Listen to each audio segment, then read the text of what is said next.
Le 10 février 2025, à l'hôpital universitaire d'Oran, des images malheureuses nous sont parvenues. Depuis la fin de l'année 2024, des centaines et des milliers de médecins résidents font des grèves, font des manifestations, font des rassemblements, mais toujours à l'intérieur des hôpitaux. Les services de sécurité et la police notamment est grandement mobilisée pour les menacer, pour les bastonner, de les tabasser. Voilà ce qu'ils demandent grosso modo.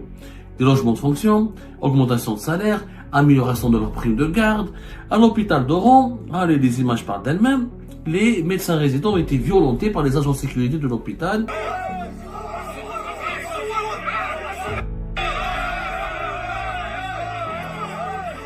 Ils ont bloqué les entrées, les principaux accès à l'hôpital. Ils ont voulu déborder, sortir du périmètre de l'hôpital pour aller manifester dans les rues. Et qu'à la fin de la journée, ils ont établi des tentes devant le siège de la direction et que les agents de sécurité de l'hôpital ont été obligés d'intervenir pour démanteler ces tentes. Il faut bien payer les médecins.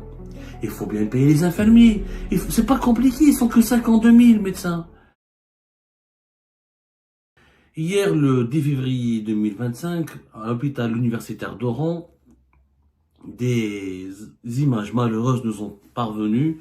Personne n'en parle, mais en Algérie, depuis pratiquement maintenant plusieurs semaines, depuis la fin de l'année 2024, des centaines et des milliers de médecins résidents, des centaines de médecins résidents plus exactement, font des grèves, font des manifestations, font des rassemblements, mais toujours à l'intérieur des hôpitaux et des structures de santé publique, parce que les services de sécurité et la police notamment est grandement mobilisée pour les menacer, pour les bastonner, de les tabasser ou pour les intimider et pour leur interdire toute forme de protestation dans les rues, dans l'espace public. Donc les médecins résidents restent enfermés à l'hôpital. Je rappelle que la crise des médecins résidents, elle n'est pas nouvelle. Que ça fait maintenant, depuis 2018, les premières grèves des médecins résidents reviennent à 2018. Les médecins résidents ont des mêmes revendications à quelques virgules près ou à quelques millimètres près qui reviennent depuis 2018. Le problème se pose, n'a pas été réglé. Que veulent les médecins résidents? Revoir les modalités d'application du service civil. Ils sont pas contre d'appliquer les services civils, de faire le service civil. Ils veulent des moyens. Ils veulent des moyens. C'est-à-dire quand on les envoie dans le sud du pays, dans les hauts plateaux, à l'intérieur du pays, dans des localités éloignées ou dans des régions malheureusement qui souffrent d'un sous-développement local extrêmement avancé par rapport aux villes du Nord, au moment qu'on leur donne les moyens pour pouvoir exercer leur métier. C'est-à-dire dans les blocs opératoires, on leur donne des médicaments, les équipements médicaux, les scanners, les outils chirurgicaux nécessaires pour qu'ils puissent faire leur travail correctement et soigner les patients. On balance comme ça les médecins dans les régions les plus éloignées du pays sans mourir. Ils réclament une revalorisation de leur salaire parce qu'ils estiment qu'ils travaillent beaucoup, qu'ils sont sous-payés. Ils réclament une amélioration de leur prime de garde. Et ils réclament des logements de fonction parce que des fois ils sont envoyés dans des régions éloignées des grandes villes du pays, il n'y a pas de logement et les loyers ils peuvent pas travailler comme des chiens, faut dire l'expression, dans des conditions extrêmement difficiles avec des salaires qui sont bas. En plus ils doivent payer les loyers. Donc voilà ce qu'ils demandent grosso modo: des logements de fonction, augmentation de salaire, amélioration de leur prime de garde, des meilleurs moyens et des moyens sérieux pour un réaménagement de leur service civil. Après, il y a quelques d'autres sous-points par rapport à leur statut, par rapport à leurs études, mais les 5 revendications cadres, les 5 gros problèmes des médecins résidents sont les voilà. Ils sont très faciles à régler, mais personne ne veut les régler. À chaque fois, on leur fait des promesses, on leur adopte quelques mesurettes, et ça revient en arrière, et toujours les hôpitaux algériens restent des mouroirs de très mauvaises conditions de travail. À l'hôpital d'Oran, allez, les images parlent d'elles-mêmes, les médecins résidents ont été violentés par les agents de sécurité de l'hôpital, et ils ont été méprisés, humiliés, vraiment énormément violentés. Les images, franchement, elles sont violentes. Regardez.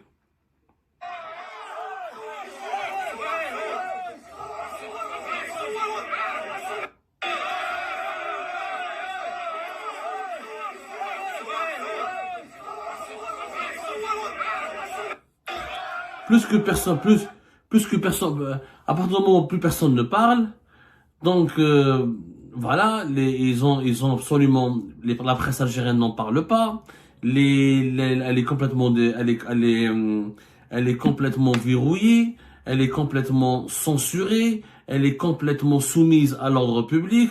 Du coup, il y a que certaines pages Facebook, et encore pas toutes les pages Facebook, parce que même sur Facebook, les internautes sont surveillés, traqués par les brigades de cybercriminalité de la police et de la gendarmerie algérienne. Donc, la grève des médecins, elle se déroule comme le mouvement de protestation des lycéens. À chaque fois maintenant qu'il y a une grève ou qu'il y a un mouvement de protestation, en Algérie, personne n'entend parler, parce qu'il n'est pas médiatisé. Tout se déroule dans la plus grande opacité, dans le silence le plus absolu, en tout cas dans un silence relatif, pas absolu, parce qu'il y a les réseaux sociaux. S'il n'y avait pas les réseaux sociaux, si on ne connaissait pas des sources au sein de ces mouvements de protestation, on n'aurait jamais eu la moindre information. Interdiction totale aux médias algériens, interdiction catégorique aux journalistes algériens d'évoquer, de médiatiser, de couvrir et de donner la parole à ces médecins grévistes, à lycéens protestataires ou aux enseignants grévistes. Les grèves, les protestations sociales n'ont pas le droit d'être évoquées, d'être citées. Personne ne doit en entendre parler en Algérie. Heureusement qu'il y a Facebook et YouTube. Et encore, même les internautes sur Facebook et YouTube, ils ont énormément peur. À l'hôpital d'Oran, après les incidents d'hier, l'hôpital d'Oran, il a fait un communiqué. Il a fait un communiqué dans lequel il dit, mais non, c'est pas de ma faute. Grosso modo, l'hôpital d'Oran dit qu'il y avait 180 médecins résidents. Ils ont ils ont bloqué les entrées, les principaux accès à l'hôpital. Ils ont provoqué les services de sécurité. Ils ont voulu déborder, sortir du périmètre de l'hôpital pour aller manifester dans les rues et pour semer le chaos et provoquer des troubles à l'ordre public. Et qu'à la fin de la journée, ils ont établi des tentes devant le siège de la direction et que les agents de sécurité de l'hôpital ont été obligés d'intervenir pour démanteler ces tentes ou démonter ces tentes ou empêcher que les médecins résidents, les médecins grévistes ne passent la nuit, ne bloquent tout l'hôpital pendant la nuit. Voilà ce qui a été dit. Les médecins résidents ont riposté par un communiqué pour démentir, condamner et dénoncer les propos et les affirmations mensongères, qualifiées de mensongères, de la direction générale du CHU d'Oran. D'abord, ils étaient beaucoup plus que 180.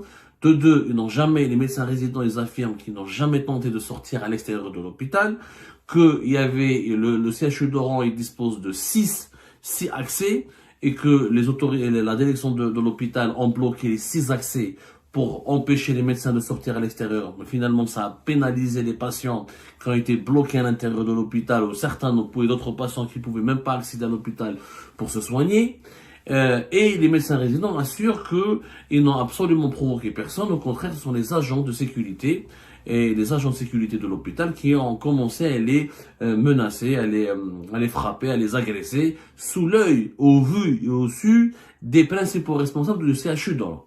Et les médecins résidents demandent l'ouverture d'une enquête pour déterminer la responsabilité de ces agressions dont les médecins ont été, et les violences et les agressions dont les médecins résidents ont été victimes. Alors cette histoire, elle est complètement dramatique. Pourquoi? Parce que des médecins, ce sont des intellectuels, des Algériennes et des Algériens instruits, des compétences scientifiques, dont le pays a cruellement besoin. Quand ils quittent le pays, on se demande pourquoi, on les culpabilise, l'Algérie vous a formé, elle a dépensé des millions d'euros pour chacun d'entre vous afin de le former pendant 7 ou 12 ans.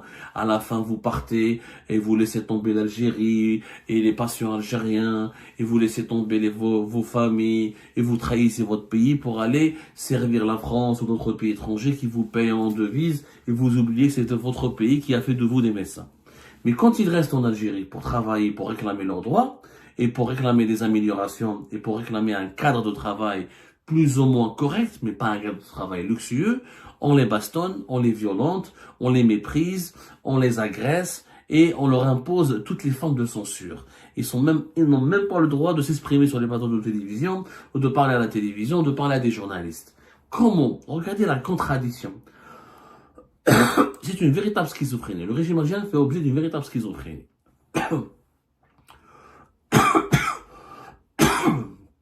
Moi, je vais vous donner des chiffres pour vous dire que le problème des médecins ne devrait même pas exister. Qu'avec les réserves de change de l'Algérie, avec les moyens financiers dont l'Algérie dispose, avec les capacités financières que l'Algérie peut mobiliser, le problème des médecins, on peut le régler rapidement. Mais vraiment rapidement. C'est-à-dire, c'est anormal que nous ayons un problème avec, qu'on puisse avoir un problème avec comment on appelle ça, avec les médecins algériens, alors que leur nombre, au regard des capacités du pays, c'est pas normal, on a des capacités importantes. On a vraiment des capacités importantes. C'est-à-dire que c'est l'Algérie, hein, c'est pas un pays en ruine. C'est pas du tout un pays en ruine, c'est pas un pays qui connaît voilà, nous avons des réserves de change de quand même de plus de 64 milliards de dollars. Nous avons quand même des capacités financières, nous avons quand même, voilà, à son contraire, vers la fin de l'année, elles étaient à 72 milliards de dollars, les réserves de change. Donc, c'est pas extraordinaire, mais on n'est pas un pays pauvre, on n'est pas un pays exempt, on n'est pas un pays en grande précarité.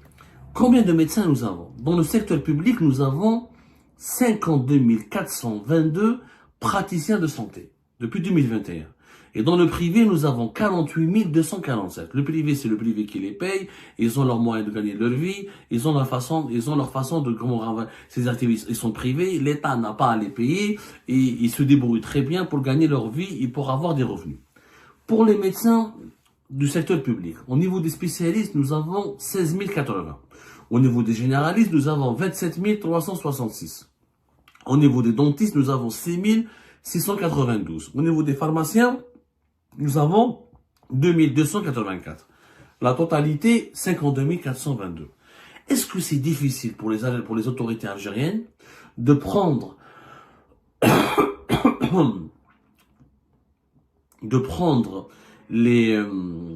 l'ensemble des médecins qui travaillent pour le secteur public, qu'ils soient médecins résidents ou des hospitaliers universitaires ou des médecins professeurs, quel que soit, ou des dentistes ou des généralistes ou des spécialistes, quel que soit leur rang, quelle que soit leur catégorie. Est-ce que c'est très compliqué, Yajma'a, de leur augmenter les salaires? Est-ce que c'est très compliqué de leur donner des revenus, des salaires dignes de ce nom, sans les mépriser, sans les humilier, sans les agresser, sans les rabaisser, sans les pousser à s'exiler? 52 422. On prend un budget, réuni au niveau du ministère des Finances, avec le ministère de la Santé, on augmente les salaires de tous les médecins de 20, 30, voire même 50%, mon cher Saraféon. Un médecin, il sauve une vie.